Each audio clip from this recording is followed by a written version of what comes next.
তুমি যতদিন ধরে এই এসএলএসটি পরীক্ষার প্রস্তুতি নিচ্ছ ততদিন ধরে তুমি একটা স্বপ্ন আঁকছো। আসলে একটা এমন স্বপ্ন যেখানে একটা স্থায়ী সরকারি চাকরি রয়েছে, একটা স্থির উপার্জন রয়েছে, আর নিজের পরিবারের জন্য এক মুঠো নিরাপত্তা রয়েছে। এখন এই পরীক্ষা শেষ হতে আর মাত্র কয়েকটা সপ্তাহই বাকি আছে। অর্থাৎ আর 1 মাসের মধ্যে তোমার এই যে বর্তমান ব্যস্ততা পরীক্ষা নিয়ে প্রিপারেশন নিয়ে, সেগুলো কিন্তু বন্ধ হয়ে যাবে। এবং তোমাদের বেশিরভাগ ক্যান্ডিডেট যারা এসএলএসটি পরীক্ষা দিচ্ছ, তাদের কাছে পড়াশুনো ছাড়া এরপরে কি করা যাবে সেটা নিয়ে কোনো সঠিক দিশা নেই। আমরা এটা খুব ভালো করে জানি যে যারা একাডেমিক্স এর পড়াশুনো করছো, বিষয় ভিত্তিক পড়াশুনো করছো, নিজের বিষয়ের উপরে বিএড করেছো, সুতরাং তোমাদের একটা স্বাভাবিক প্রবণতা থাকে শিক্ষকতার, কারণ তোমরা চিন্তা ভাবনা করে এই পথে এসেছো। কিন্তু আমাদের এটাও ভুললে চলবে না, আমাদের বর্তমান বাস্তবতা কিন্তু একেবারেই আলাদা। তোমরা যে এসএলএসটির পরীক্ষাটা দিচ্ছ এবছর, সেটা দীর্ঘ 9 বছর পরে তোমার সুযোগ হচ্ছে। এই সুযোগ কিন্তু তোমরা পরের বছর যে আবার পাবে তার কোনো নিশ্চয়তা নেই। এবং এই হঠাৎ করে 2 মাসের একটা নোটিশে তোমরা পরীক্ষা দিচ্ছ, তোমাদের প্রস্তুতিও সেভাবে ভালো রকম হয়তো অনেকের হয়ে ওঠেনি, এইটা কিন্তু একটা চূড়ান্ত অনিশ্চয়তার দিশারি। জীবন কিন্তু তোমার এই অনিশ্চয়তায় চলবে না, জীবন একটা নিশ্চয়তা চাই। আজকে আমরা সহপাঠীর এই ভিডিওতে একেবারে সিলেবাস প্রিপারেশনের বাইরে একটা টপিকের উপর আলোচনা করতে চাইছি, যে বিষয়টাতে তোমাদের অনেকের মেসেজ সহপাঠীর দপ্তরে এসে পৌঁছেছে। অনেকে জিজ্ঞেস করেছো এর পরে আমরা কি করব। আর 1 মাসের মধ্যে এসএলএসটি শেষ হয়ে যাচ্ছে, সামনের পথটা কি হতে পারে তারপরে। যদি তোমরা শেষ 1.5-2 মাসের মধ্যে নিয়মিত পড়াশুনো জোর করে করেছো, একটা মনোযোগ বসানোর চেষ্টা করেছো, প্রিপারেশনের একটা ভালো জায়গায় নিয়ে গেছো, তাহলে তোমরা এখন স্টার্টটা পেয়ে গেছো। এবং এই স্টার্টটা যেন তোমাদের একটা সরকারি চাকরির নিশ্চয়তা এনে দিতে পারে, আজকের আলোচনা পুরোটা সেটার উপরে। সহপাঠীতে আজকের আলোচনাতে পুরো আলোচনাটা তোমরা শুনবে।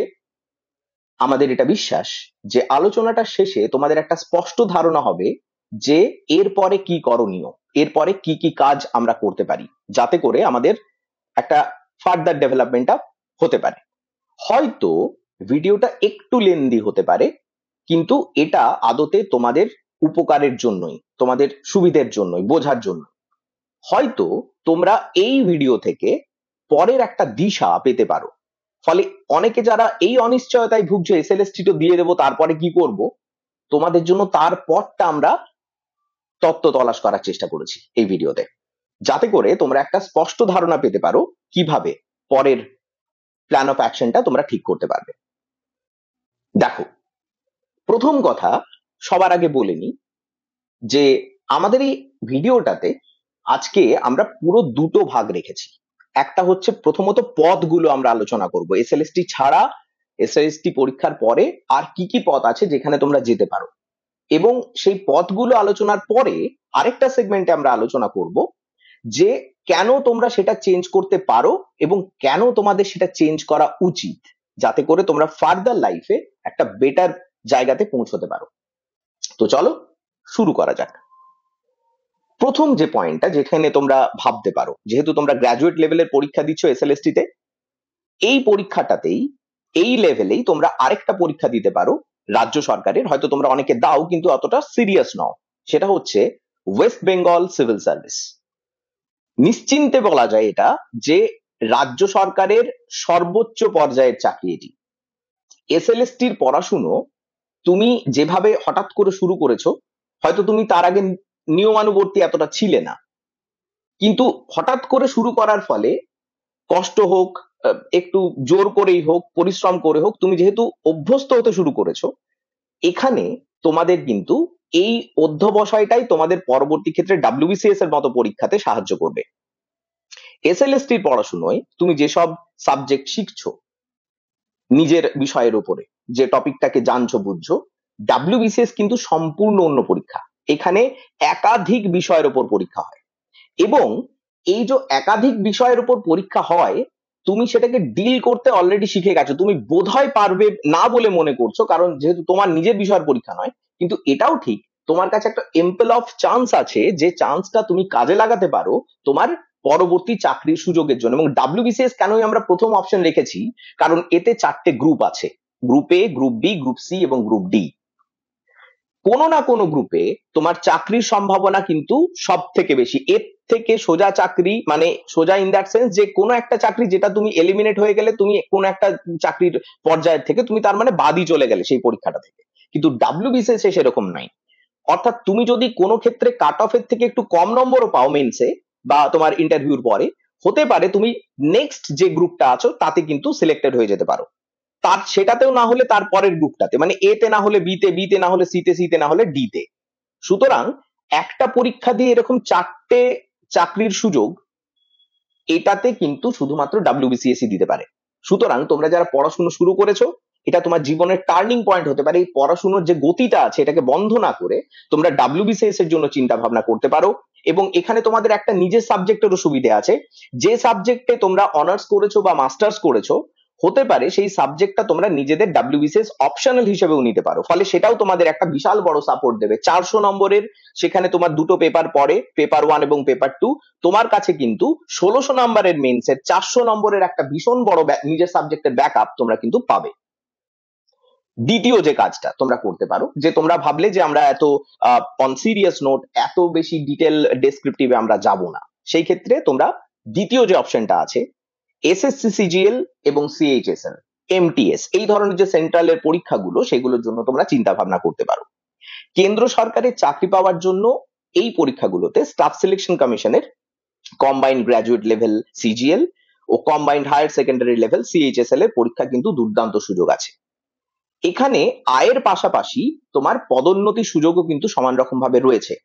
এসএলএসটির পড়া যেহেতু তুমি শুরু করেছো এবং আর কয়েকটা সপ্তাহ পরই তোমাদের এই পরীক্ষাটা হয়ে যাবে, সুতরাং তোমরা চিন্তা ভাবনা করতে পারো এই পরীক্ষাটার জন্য, যেখানে কিন্তু তোমার কয়েকটা স্তরেই তুমি পরীক্ষাটা দিয়ে সরাসরি চাকরি পেতে পারো।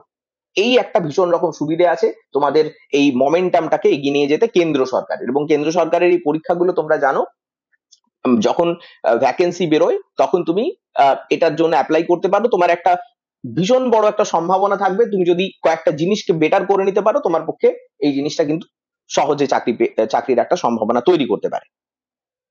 3 নম্বর, সবার খুব ফেভারিট ইদানিং কালে, রেলওয়ে রিক্রুটমেন্ট বোর্ড বা আরআরবি। এখানে আরআরবি এনটিপিসি নিতে পারে এবং গ্রুপ ডি নিতে পারে। এইখানে এই রেলের যে এনটিপিসি, গ্রুপ ডি ইত্যাদি পরীক্ষাগুলো, ভারতীয় রেল, তুমি যখনই ভারতীয় রেলে একটা ঢুকবে তুমি সব থেকে বড় সরকারি নিয়োগ সংস্থায় ঢুকছো। এটা একটা বিশাল বড় একটা একটা একটা অংশ যেখানে মানুষজনকে এটা মানুষজন চাকরি পায় এখানে। সুতরাং তোমরা এই জায়গাটাতে নিজেদের একটা সম্ভাবনাকে এক্সপ্লোর করতে পারো।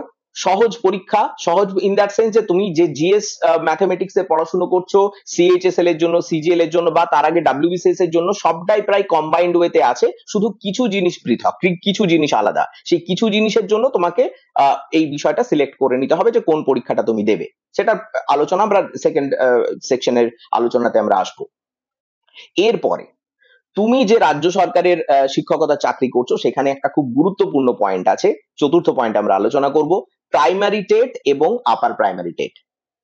তুমি যাতে এলিজিবল তুমি তাতে পরীক্ষার জন্য অ্যাপ্লাই করতে পারো। কিন্তু এসএলএসটির মতো এটাও কিন্তু শিক্ষকতার চাকরি।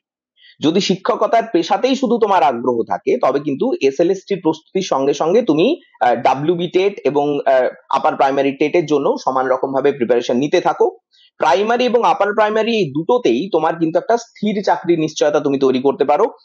এখানে কিন্তু সাবজেক্টিভ বিষয় শুধুমাত্র পরীক্ষা হয় না, তোমরা জানো এখানে বিভিন্ন চাইল্ড ডেভেলপমেন্ট এন্ড পেডাগজি থাকে, প্রাইমারির ক্ষেত্রে এনভায়রনমেন্টাল সায়েন্স থাকে, এই সমস্ত বিষয়গুলো, বাংলা পেডাগজি থাকে, ইংরেজি পেডাগজি থাকে, সিডিপি থাকে, এই সমস্ত বিষয়গুলোর উপর তোমার কিন্তু পরীক্ষা হয়। ফলে তুমি যদি মনে করো যে এই ক্ষেত্রে তোমার এই স্তরেরই পরীক্ষা তোমার দরকার বা এই ধরনের একটা সরকারি চাকরি চাও যাতে তোমার শিক্ষকতার সুযোগ থাকবে, তুমি প্রাইমারি টেট এবং আপার প্রাইমারি টেটের জন্য কিন্তু পড়াশোনা শুরু করতে পারো। এবং সামনেই আপার প্রাইমারি টেট হওয়ার সম্ভাবনা প্রবল। এবং সেই কারণে তোমরা কিন্তু এসএলএসটির পরে যদি তোমার মনে করো যে অন্য আর কিছু করবো না, তোমরা প্রাইমারি টেটের জন্য এবং আপার প্রাইমারি টেটের জন্য প্রিপারেশন শুরু করতে পারো। পঞ্চম, এটা একটু টেকনিক্যাল। কেন টেকনিক্যাল বলছি, ব্যাংকিং এক্সাম যেগুলো আইবিপিএস, এসবিআই, আরবিআই এর পরীক্ষা হয়, আইবিপিএস যে পরীক্ষাটা হয় ব্যাংকিং এক্সাম গুলো, সেখানে ব্যাংক পিও, ক্লার্ক, আরবিআই অ্যাসিস্ট্যান্টের মতো চাকরি তোমার কিন্তু তুমি পরীক্ষা দিতে পারো। শুধু এগুলোতে বেতন নয়, ভবিষ্যতেও একটা দুর্দান্ত সুরক্ষা সমৃদ্ধ একটা জীবন তুমি নিশ্চিত করতে পারো। এখানে রিজনিং, ম্যাথমেটিক্স, তোমার ইংলিশ, কারেন্ট অ্যাফেয়ার্স সবকিছুতেই কিন্তু তীব্র প্রতিযোগিতা থাকে। কিন্তু এখানে আমি শুরুতেই বললাম ব্যাপারটা একটু টেকনিক্যাল, কারণ এতে শিখতে সময় লাগে। অন্যান্য বিষয়গুলোতে যে আমরা চাকরির পরীক্ষাগুলো বললাম, এই চাকরির পরীক্ষাতে তোমার কাছে একটা সুযোগ থাকে জিএস পার্টটাকে শক্ত করে নিলেই, একটু পোক্ত করে সেই জায়গাতে প্রিপারেশন নিলেই তোমার হয়ে যায়। শুধুমাত্র ওই টেট এবং আপার প্রাইমারি টেটে ওইখানে একটু সিলেবাসটা ব্যাপারটা একটু আলাদা থাকে। বাকি যতগুলো পরীক্ষার এখন অব্দি আলোচনা করলাম সবগুলোতেই মোটামুটি জিএসটা ভালো করে করলেই একটা ভালো রকম সম্ভাবনা থাকে। কিন্তু এখানে শুধু জিএস থাকে না, এখানে তোমার রিজনিং, ম্যাথ, ইংলিশের উপর বেশি জোর দেওয়া হয়। ফলে এই অংশটাতে তোমরা যারা ভালো, যারা বিজ্ঞান ভিত্তিক পড়াশোনা করতে পছন্দ করো, অঙ্ক টঙ্ক পছন্দ করো, ইংরেজি যাদের খুব পছন্দের সাবজেক্ট, তোমরা এই ব্যাংকের যে সাবজেক্টের পরীক্ষাগুলো হয় তোমরা এটার জন্য চেষ্টা করতে পারো। 6 নম্বর, পুনরায় বিশুদ্ধভাবে আমরা রাজ্য সরকারি চাকরিতে আরেকবার ফিরে আসি, পাবলিক সার্ভিস কমিশনের অন্যান্য পরীক্ষাতে। 6 নম্বর, পিএসসির পরীক্ষাতে। পিএসসির যে স্টেট এক্সামিনেশন গুলো হয়, তোমরা জানো পিএসসিতে ক্লার্কশিপ হয়, সামনেই আছে। পিএসসিতে মিসলেনিয়াস আছে, যেটাও প্রিলিমস, আবার একটা নতুন প্রিলিমস হবে, সামনেই আছে। ইন্ডাস্ট্রিয়াল ডেভেলপমেন্ট অফিসারের পরীক্ষা হয়, সেটাও সামনেই আছে। ফলে এম্পল অফ স্কোপস আর দেয়ার। তোমরা যারা চেষ্টা করছো যে না আমি কেন্দ্র সরকারের চাকরিতে আমি যাব না, ওখানে একটু কঠিন প্রশ্ন হয়, সেই ক্ষেত্রে আমি স্টেট গভর্নমেন্টে স্টিক করে থাকতে চাইছি, তোমরা কিন্তু পাবলিক সার্ভিস কমিশনের পরবর্তী পরীক্ষাগুলো সিরিজের পর আসছে, সেগুলোকে পাখির চোখ করো। এতে করে তোমরা দেখবে যে রাজ্যের সিলেবাসের সঙ্গে ভীষণ একটা মিল পাবে। তোমরা যারা ডাব্লিউবিসিএস এর প্রিপারেশন নিচ্ছ তাদের তো আর কোনো প্রিপারেশন নিতেই হবে না, প্রায় এটাতেই হয়ে যাবে কাজ। কয়েকটা বিষয় থাকে, ইভেন মিসলেনিয়াস এর মতো প্রিলিমসে তোমাকে কোনো ইংরেজির পরীক্ষা দিতে হবে না। ক্লার্কশিপে হয়তো একটা ইংরেজির পরীক্ষা দিতে হয় প্রিলিমসে, কিন্তু মিসলেনিয়াসে দিতে হবে না। তো এই সুযোগগুলো তোমরা নিজেদের ফিজিবিলিটি অনুসারে, সুবিধা অনুসারে নিজেদেরকে মোল্ড করে প্রিপারেশনের জন্য ঝাঁপাতে পারো। এটা কিন্তু তোমাদের এই যে এসএলএসটি পরীক্ষার প্রস্তুতি তোমরা নিচ্ছ, এটাকে জলে ফেলে দিও না। এটা কিন্তু অনেকটা কষ্ট করে তোমরা রপ্ত করেছো শেষ 1.5-2 মাসের মধ্যে। সুতরাং এটা তোমাদের কাছে কাঙ্ক্ষিত হবে যে তোমরা যে প্রিপারেশনটা নিচ্ছ তার সেটা যেন পরবর্তী ক্ষেত্রে ক্যারি ফরওয়ার্ড করে। 7 নম্বর, যাদের একটু হাইট ভালো, যারা ফিজিক্যালি ফিট, তারা ডিফেন্স জবস এর ক্ষেত্রে যেতে পারো।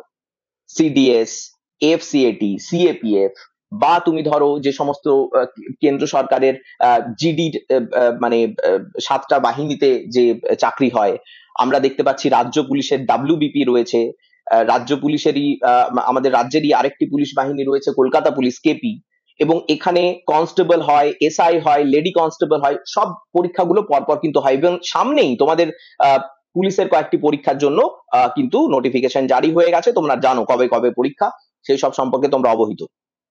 এবং তোমরা যদি এইটার জন্য প্রিপারেশন নাও, তাহলে কিন্তু তোমাদের খুব স্বাভাবিকভাবে তোমরা রাজ্য সরকারের প্রিপারেশন নিতে নিতে এই পরীক্ষাগুলো দিতে পারবে। তোমাদের আলাদা করে এটার জন্য প্রিপারেশন নিতে হবে না। শুধু আলাদা বলতে মাঠের প্রস্তুতিটা তোমাদের কিন্তু ভালোভাবে নিতেই হবে, সেটা ছাড়া কোনো গত্যন্তর নেই। এবং তোমরা বিগত বছরের বিষয়গুলো সম্পর্কে জানো, পুলিশের নিয়োগ কিন্তু অন্যান্য নিয়োগের থেকে অনেক বেশি দ্রুত হয়। ফলে সেন্ট্রাল জিডির 7টা বাহিনীতে হোক, বা তুমি পুলিশের ক্ষেত্রে কোনো ডাব্লিউবিপি হোক বা কেপির ক্ষেত্রে প্রস্তুতি হোক, তোমরা কিন্তু এটার জন্য ভীষণ রকম ভাবে প্রিপারেশন নিতে পারো। এতে করে তোমাদের একটা কিন্তু একই সঙ্গে দুটো কাজ হয়ে যাবে। ফিজিক্যাল ফিটনেসও যাদের খুব ন্যাক আছে বা যারা এটা করতে চাইছো তাদের জন্য তো ভালো, এবং এখন তো মেয়েদের জন্য সমান রকম সুযোগ আছে। সুতরাং কোনোভাবেই এই সুযোগগুলোকে স্কিপ করো না। তোমরা যেহেতু প্রিপারেশন শুরু করেছো, সরকারি চাকরি যেহেতু তোমাদের প্রয়োজন, এই ক্ষেত্রে তোমাদের কিন্তু একটা ভালো অপরচুনিটি আছে। 8 নম্বর যে পয়েন্টটা, সেটা খুব ইম্পর্টেন্ট। সেটা হচ্ছে যে এই ক্ষেত্রে আমরা দেখব যে জুডিশিয়াল এবং লিগ্যাল সার্ভিসেস যারা করেছো, দেখো যারা এলএলবি করেছো বা যারা জুডিশিয়াল সার্ভিসের ক্ষেত্রে একটা অন্য জায়গায় যেতে চাইছো, তাদের কাছে কিন্তু এই সমস্ত লিগ্যাল সার্ভিস গুলো বড় বেশি সুবিধের একটা হতে পারে। যেমন আমরা যেরকম জানি পিএসসি থেকে জুডিশিয়াল সার্ভিসের পরীক্ষা হয়, সেন্ট্রাল গভর্নমেন্টের কিছু জুডিশিয়াল সার্ভিসের পরীক্ষা হয়, ডাব্লিউবি জুডিশিয়াল সার্ভিস যেটাকে আমরা বলি ওয়েস্ট বেঙ্গলের ক্ষেত্রে, ল অফিসারের পদে সেখানে নিয়োগ তোমার হতে পারে। যদি এটা স্পেসিফিকেশন চাই, মানে তোমার এখানে যদি এলএলবি করা থাকে বা এই ধরনের ল জাতীয় কিছু পড়াশোনা করা থাকে তবেই তুমি পারবে, সবার ক্ষেত্রে এটা নয়, কিন্তু মোটের উপরে যারা একটু আলাদা পড়াশোনা করেছে তাদের ক্ষেত্রে এই সুযোগটা কিন্তু রয়েছে, করতে পারো। 9 নম্বর যে পয়েন্টটা, সেটা হচ্ছে আমরা দেখেছি যে বিভিন্ন ক্ষেত্রে আমাদের লোকাল বডিজ এর বিভিন্ন পরীক্ষা হয়, অর্থাৎ মিউনিসিপ্যালিটি, কোনো জায়গায় পঞ্চায়েত, এই যে লোকাল বডির পরীক্ষাগুলো হয়, মানে আঞ্চলিক বডির যে পরীক্ষাগুলো, এগুলোও কিন্তু তোমরা সমানভাবে দিতে পারো কম্বাইন্ড পদ্ধতিতে। যখন তোমরা এটা দেবে সেখানের জন্য আলাদা কোনো প্রিপারেশন নেই, তোমরা যেহেতু এতগুলো পরীক্ষার জন্য কোন একটা প্রিপারেশন নিচ্ছ, তোমাদের ক্ষেত্রে কিন্তু এই পরীক্ষাগুলো সহজে হবে। আর সবশেষে হচ্ছে 10 নম্বর, এটা হচ্ছে যে যখন তুমি নিজের এসএলএসটি পরীক্ষার 3 সপ্তাহ পরই তোমাদের পরীক্ষা শেষ হবে এবং তারপরে তোমরা একটা নতুন পর্যায়ে যেতে চাইছো, জীবনকে এগিয়ে নিয়ে যেতে চাইছো কোন একটা চাকরির পরীক্ষার জন্য, সেখানে দেখবে কিছু খুচরো দপ্তরে পরীক্ষা হয়।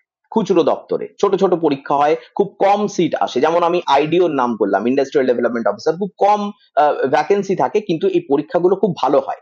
একটু সচেতন যদি থাকো তোমরা কিন্তু এই খুচরো পরীক্ষাগুলোতে সব থেকে বেশি সাফল্যের সম্ভাবনা থাকে। এই খুচরো পরীক্ষাগুলো, খুচরো ইন দ্যাট সেন্স যে খুব আলে কালে হয়, কিন্তু নিয়মিতই হয়, এটা ওটা করে বেরোতেই থাকে। তো তোমরা যদি এইভাবে একটু ফোকাস থাকো যে আমি কোনো কনভেনশনাল পদ্ধতিতে না গিয়ে আমি অপশনাল পদ্ধতিতে যে পরীক্ষাগুলো হয় সেটার জন্য প্রিপারেশন নেব, তাহলেও কিন্তু তোমার কিন্তু এই একটা ভীষণ রকম অপরচুনিটি থাকবে সরকারি চাকরি পাওয়ার। এবং এই ক্ষেত্রে তোমাদের একটা কথা বলে রাখি, তোমরা নিজেরাও দেখবে ছোট ছোট যে কম ভ্যাকেন্সির মানে পরীক্ষাগুলো হয় না, তাতে কিন্তু অ্যাপ্লিকেন্ট সংখ্যা আনুপাতিক হারে কম থাকে অন্যান্য পরীক্ষার থেকে, পপুলার পরীক্ষাগুলো থেকে। ফলে এইখানে তোমার কিন্তু কম্পিটিশনটা আনুপাতিক হারে অনেকটাই কম। সেই ক্ষেত্রেও তোমরা নিজেদের চিন্তা ভাবনাগুলোকে স্থির করতে পারো যে কোথায় কি যাবে না যাবে। এরপর এই যে 10টা পথ আমরা আলোচনা করলাম, এরপরে যে আলোচনাটা সেটা খুব গুরুত্বপূর্ণ, মন দিয়ে শোনো। এইখান থেকেই তোমাদের আসল মানে এতক্ষণ পর্যন্ত হয়তো আলোচনা শুনতে শুনতে অনেকে বোর হয়ে পড়েছো বা মনে করেছো এই পদগুলো তো আমরাও জানি বা কি। আমরা এরপর যেটা আলোচনা করব সেটা খুব ইম্পর্টেন্ট, মন দিয়ে শুনবে, যাতে করে তোমাদের মনের হয়তো যে দ্বিধাদ্বন্দ্বটা আছে সেটা বেরিয়ে যাবে। যদি তোমরা এটা স্থির ধার্য করো যে তোমরা এসএলএসটির পরে একটা সরকারি চাকরির জন্যই কিন্তু ঝাঁপাবে, দ্বিতীয় কোনো গত্যন্তর নেই, তাহলে দুটো কাজ আগে করো। এক হলো পরীক্ষা নির্ভর পড়াশুনো করো না, কবে নোটিশ বেরোবে, কবে তুমি প্রিপারেশন নেবে, তারপরে তুমি সেখানের প্রিপারেশন নিয়ে শেষ করে পরীক্ষা দেবে, এই পদ্ধতিটা, এই মানসিক স্থিতিশীলতাটাকে বদলাতে হবে। প্রথমত নিজেকে আগে টাইম দিয়ে দাও। টাইম কত দিনের দেবে আগে সেটা নিজেকে জিজ্ঞেস করো। একটা যে কোনো সিলেবাসকে পরীক্ষায়, যেটা তুমি দিতে চলেছো, যে পরীক্ষাটা তুমি বেছে নিয়েছো, সেটা দিতে তোমার ঠিক কতটা সময় লাগবে, এইটার জন্য তোমার যতটা প্রস্তুতি সময় লাগে আগে তুমি সেই সময়টা নিজেকে দাও। এবং এটা পুরোপুরি ভুলে যাও যে কোন পরীক্ষা তুমি দেবে, কবে তার মানে নোটিফিকেশন বেরোবে বা কিছু, আগে নিজের প্রস্তুতিটাকে পোক্ত করতে হবে, যেটা তোমাদের হয় না বেশিরভাগের ক্ষেত্রে। তো তোমরা এটারও আগে আরেকটা কাজ করো, এই যে এতগুলো পরীক্ষার একটা মানে প্রচুর মানে মার্কেট প্লেসের মতো আছে, তুমি একদম তোমার অপশন আছে তোমাকে এগুলো চুজ করে নেওয়া। দেখো যারা চাকরি পায়নি না, একটা বিশাল বড় ভুল করে সবাই, সেটা হচ্ছে সমস্ত চাকরির জন্যই তারা ঝাঁপায়, এতে করে বেশিরভাগ ছেলে মেয়েই চাকরি পায় না। কেন হয় সেটাও একটা কারণ আছে ভীষণ গুরুত্বপূর্ণ। সেই কারণটা হলো প্রতিটা চাকরির জন্য রিকোয়ারমেন্ট আলাদা হয়, তার প্রশ্নপত্রের মান বা ধারণা আলাদা হয়। যখন তুমি সেন্ট্রাল গভর্নমেন্টের একটি পরীক্ষার জন্য প্রস্তুতি নিচ্ছ, তুমি যদি মনে করো ওই প্রস্তুতি তুমি স্টেট গভর্নমেন্ট ক্র্যাক করে দেবে, তোমার হবে না। তুমি যদি স্টেট গভর্নমেন্টের ক্র্যাক করতে করতে পড়াশোনা করতে করতে তুমি যদি ভাবো সেন্ট্রাল গভর্নমেন্টের স্কিপ করবে, তাহলে তোমার হবে না। যে কোনো একটা পথ ধরো, এটা হলো দ্বিতীয় কথাটা যেটা আমি বলতে যাচ্ছিলাম। যে কোনো একটা পথ ধরো, হয় তোমার সেন্ট্রাল গভর্নমেন্টের পরীক্ষাগুলোকে টার্গেট করো, নয়তো তুমি স্টেট গভর্নমেন্টের পরীক্ষাগুলোকে টার্গেট করো। আমরা যে 10টা পথ আলোচনা করলাম এর আগে, সেখানে কেন্দ্র সরকার এবং রাজ্য সরকারের সমস্ত সম্ভাব্য পদগুলো তোমরা যারা এসএলএসটির পরীক্ষার্থী আছো তাদের জন্য আমরা আলোচনা করেছি। এটা তোমাদের দায়িত্ব, তোমাদের নিজের সুবিধে অনুসারে তোমরা বেছে নাও যে কোনটা তোমাদের কাছে ফিজিবল মনে হচ্ছে, একটু স্বাভাবিক মনে হচ্ছে, একটু ইজি মনে হচ্ছে, সেই পথটা আগে শেষ করো এবং সেই পথে কমপ্লিট করো নিজের প্রিপারেশনকে। সব জায়গায় দু নৌকোই পা দিয়ে চললে তোমার কিন্তু সলিল সমাধি হওয়া অবশ্যম্ভাবী, এটি করা যাবে না। আমাদের এত সময় নেই জীবনে, আমাদের অনেক অ্যাডভেঞ্চার হয়ে গেছে লাইফে, এরপরে আর কোনো অ্যাডভেঞ্চার করার নেই। না হলে এতদিনে তোমাদের এই লড়াইটা লড়তে হতো না। তোমরা আজকে যে পর্যায়ে পৌঁছেছো, তোমাদের একটা স্থিতিশীল সরকারি চাকরি চাই, না হলে তোমরা ভীষণ অসুবিধার মধ্যে পড়ে যাবে। এই ক্ষেত্রে যদি তোমরা নিজেদের থেকে এই পরিস্থিতি থেকে বাঁচাতে চাও, নিজেদের সবার আগে যেটা করো, নিজেদের পথটাকে নির্দিষ্ট করো, নিজেদের গতিটাকে নির্দিষ্ট করো। এটা যখন তুমি করে নেবে, তোমার কাছে একটা কম্প্যাক্ট সিলেবাস থাকবে যে আমি স্টেট গভর্নমেন্টের পরীক্ষা দিচ্ছি, তার মানে এটা এর সিলেবাস। আমি যদি সেন্ট্রাল গভর্নমেন্টের পরীক্ষা দিচ্ছি, তাহলে এটা হলো এর সিলেবাস। তাহলে সেই সিলেবাস যখনই তুমি জানতে পারবে, সেই সিলেবাসের উপর তখন day in and day out যখন প্রিপারেশন নেবে, তোমার প্রিপারেশন বেস্ট হতে বাধ্য। এবং যখন তুমি এই প্রিপারেশনটা নেবে, তখন তুমি কিন্তু বেটার ওয়েতে সেখান থেকে নিজেকে এক্সপ্লোর করতে পারবে। সুতরাং এইটা তোমরা মনে রাখবে যে যখনই তোমরা কোনো প্রস্তুতি নিচ্ছ, সেই প্রস্তুতির মধ্যে যেন একটা ভীষণ রকম অনুপ্রেরণা থাকে। সেই অনুপ্রেরণাটা হলো এটাই যে এই প্রস্তুতিটা তোমাদের কিন্তু মানে পেরে যেতে হবে। শুধু এসএলএসটি তে হয়ে গেলে বন্ধ করে দিলাম, বইপত্র গুটিয়ে দিলাম, এরকমটা নয়। তুমি হয়তো 7টা দিন একটু রেস্ট নিতে পারো, সেটা হতে পারে, কিন্তু তারপরে তোমাকে পরবর্তী পদক্ষেপ কিন্তু এগোতে হবে। এবং এখানে আমি তোমাদের ছোট ছোট কয়েকটা ক্লু দিয়ে রাখি। অনেকে অনেক কিছু বলে তো যে পারবো কি পারবো না ইত্যাদি, সে তার উপরে যে যারা মনে করছে যে পারবো না, আমি তো শুধুমাত্র নিজের সাবজেক্ট নিয়ে পড়াশোনা করেছি, অন্য কিছু সাবজেক্ট নিয়ে পড়াশোনা করিনি, আমার দিয়ে বোধহয় হবে না। তোমার অনুভূতি আমরা বুঝতে পারি, এটা স্বাভাবিক যে এটা কোনো সহজ পদ নয়। কিন্তু তুমি এসএলএসটি র ওই 1.5-2 মাসে শেষ করেছো কি করে? সেটাও তো কোনো সহজ পদ নয়, সেটা তো ছিল না। সব সময় বিশ্বাসটা আগে নিজের ভেতর আনতে হবে যে আমার দ্বারা হবে, চাকরিটাই আমার আগে দরকার। সেটা যে কোনো চাকরি হোক, কিন্তু চাকরিটা আমার আগে দরকার। যদি চাকরিটা তোমার আগে দরকার হয়, তখন তুমি এই পারবে না ঊর্ধ্বে অটোমেটিক উঠে যাবে, খিদেটা বাড়াতে হবে ভেতরে। এবং তারপরেই যেটা আছে, একটা বাস্তব উদাহরণ তোমরা দেখো, যে তোমরাই দেখবে তোমাদেরই পার্শ্ববর্তী যারা আছে তাদেরই অনেকে, তারা এক ট্র্যাকের মানুষ ছিল, অন্য ট্র্যাকে চাকরি করছে, অন্য ট্র্যাকে কাজ করছে, উপার্জন করছে। তারা পারছে কি করে? সব সময় সব জিনিসটা এক পথে হয় না। এবং এসএলএসটি যে পরীক্ষাটা তোমরা দিয়েছো বা দেবে সামনে 3 মাসের মধ্যে, সেটার রেজাল্টও কবে বেরোবে, সেটার নিয়োগ কবে হবে, বা সেটার কমপ্লিট প্রসেসটা হতে কতটা দেরি আছে, সেই সম্পর্কেও আমরা অবহিত নই। বা সবাই পাবে কিনা, এটা আরো সব থেকে বড় প্রশ্ন। সবাই পাবেই এরকম তো কোনো নিশ্চয়তা নেই। যতজন পাবে তারা না হয় পেয়ে গেল, কিন্তু যারা পেলো না তাদের কি হবে, এই জিনিসটাও তোমরা চিন্তা ভাবনা করবে। সুতরাং এটা বড় একটা চিন্তা ভাবনা, যে যারা তোমরা ট্র্যাকটাকে শিফট করতে চাইছো, সেটা যেন অবশ্যই করো। পরের যে বিষয়টা আছে, যে যখন তোমার কঠিন মনে হবে কিছু, না যে আমি ট্র্যাকটা চেঞ্জ করছি, এবার নতুন ট্র্যাকে পড়াশোনা করব, কি করে করব, ছোট ছোট টার্গেটে নিজের পড়াশোনার সিলেবাসটাকে ভাঙো, নিজের প্রিপারেশনটাকে ভাঙো। যে সময়টা শুরুতে বললাম যে আগে সময় দাও নিজেকে, যে সিলেবাসটা শেষ করব, সেটার মধ্যে যেন তোমার একটা কমপ্লিট ব্লক থাকে, যে এই সময়ের মধ্যে এটা শেষ করব, এই সময়ের মধ্যে এটা শেষ করব। তাতে তোমার কিন্তু মানে যে অনুপ্রেরণাটা নিয়ে তুমি শুরু করছো, মোটিভেশনটা নিয়ে শুরু করছো, সেটা তোমার ডাউন হয়ে যাবে না, এবং তুমি চালাতে পারবে। তোমার পুরনো যে সাফল্যগুলো আছে, সেগুলোকে একটু চিন্তা ভাবনা করার চেষ্টা করো, যে তুমি কিন্তু পেরেছিলে একটা সময় কোনো একটা ক্ষেত্রে। এবং সেটা কেন পেরেছিলে? ফোকাসটা তুমি মানে ধরে রেখেছিলে বলে। সেই ফোকাসটা তোমার নড়ে যাবার কিন্তু এখন সম্ভাবনা বেড়ে গেছে, সময় বেরিয়েছে, তোমার সুযোগ কমে এসছে, ফলে তোমার এই জায়গাটা কমেছে। এইটা কিন্তু আর করে যাওয়া যাবে না। আর সব শেষে যেটা মনে রাখবে, ইতিবাচক থাকতে হবে। আমরা যদি পজিটিভ জীবনে না থাকি না, কেউ আমাদের এই পজিটিভিটিটাকে মানে নেগেটিভিটিতে সহজেই কিন্তু বদলে দিতে পারে। আমরা প্রভাবিত হয়ে যেতে পারি, কারণ আমরা তখন মানসিকভাবে দুর্বল। এবং এই মানসিকভাবে দুর্বল অবস্থা থেকে আমরা, এই যে পরিস্থিতি এসছে, আর 3 সপ্তাহ পরে তোমরা এসএলএসটি দেবে, এই তোমরাই কিন্তু পড়াশোনা করে এগিয়েছো, এই তোমরাই কিন্তু অনেকে চাকরি পাবে, তাহলে তোমরা পাচ্ছ কি করে? সিম্পল একটাই লজিকে পাচ্ছ, কারণ তোমরা মানসিকভাবে স্থিতিশীল হয়ে পড়েছো, ইতিবাচক রয়েছো, যে না আমি শেষ দেখে ছাড়বো। এই লজিকটাই কিন্তু এসএলএসটি পরবর্তী সময়ে জীবনে কিন্তু তোমাকে ইমপ্লিমেন্ট করতে হবে, তাহলে কিন্তু তুমি পারবে। তুমি গৃহিণী হও, তুমি কোনো ক্ষেত্রে বেসরকারি সংস্থায় কর্মরত হও, তুমি ছোটখাটো ব্যবসায়ী হও, তুমি টিউশন করো, whatever you are doing matter করে না। তোমার যেটা ম্যাটার করে সেটা হলো তোমার মানসিকতা, তোমার অ্যাটিটিউড টুয়ার্ডস লাইফ। তুমি জীবনে যেটা ধরবে, তুমি সেটা হয়ে যাবে। এবং এই পরীক্ষাটাই মানে এসএলএসটি পরীক্ষাটা যে 3 সপ্তাহের মধ্যে দেবে, এটা তোমার শেষ লড়াই নয়, জীবন আরো বড়, তোমার খেলাটা ওখান থেকে শুরু হবে। এসএলএসটি শেষ হবে, কিন্তু তোমার স্বপ্ন যাতে শেষ না হয়, বরং সেটা যেন আরো বড় হতে থাকে। এবং এটা ধরে রাখার দায়িত্ব একান্ত তোমার। উঠে দাঁড়ানোর ক্ষমতা তোমার ভেতরে আছে। সরকারি চাকরি পেতে গেলে যত সময় লাগতে পারে, সেটা হয়তো কিছুটা দেরি হতে পারে, কিন্তু ধারাবাহিকভাবে চেষ্টা করলে এবং পরিকল্পনা মাফিক চেষ্টা করলে কেউ তোমাকে ব্যর্থ করতে পারবে না। তুমি কিন্তু কোনো না কোনো জায়গায় ঠিক নিজের মাথাটা গুঁজে ফেলতে পারবে। ছোট ছোট সময়ে নিজের এই চেষ্টাগুলোকে কেন্দ্রীভূত করো, বিশ্বাস রাখো এবং এগিয়ে চলো। সহপাঠী রয়েছে তোমাদের সঙ্গে, পরবর্তী ভিডিওতে আমরা আবার আসবো। ততক্ষণ পর্যন্ত লেগে থাকো, জেদে থাকো।